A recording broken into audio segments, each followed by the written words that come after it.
današnji praznik i današnju nedelju.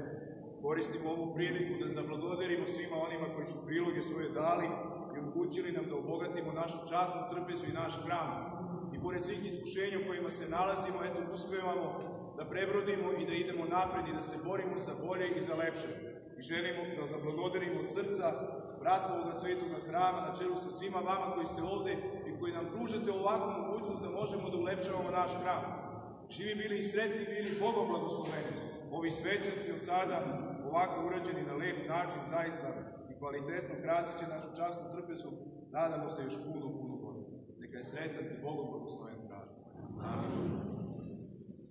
Draga braće i sestre, želim još ovo nešto da kažem, a to jeste da ćemo večeras na navečerje praznika Pokrova Presvete Bogorodice imati i navečerje praznika Svetoga Romana Slatkobojca, koji je ujedno zaštitnik i slava našega hora, koji nam ovako već nedeljama i praznicima divno peva i učestvuje sa nama u ovim svetim liturgijama.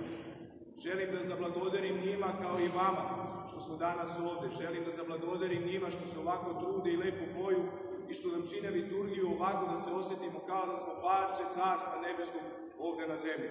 Da im Gospod Bog sa molitvama i zaštitom Svetog Romana Slatkobojca pruži da još dugo godina pevaju Gospodu Bogu slavu i čast, da se mi njima ponosimo kao što se, verujem, i oni ponose nama, da zajedno idemo napred, da se izborimo sa iskušenjima koji su pred nama, da nas Gospod Bog sve čuva i blagosilja. Živi bili i sretni bili i Bogom blagosloveni. Amin.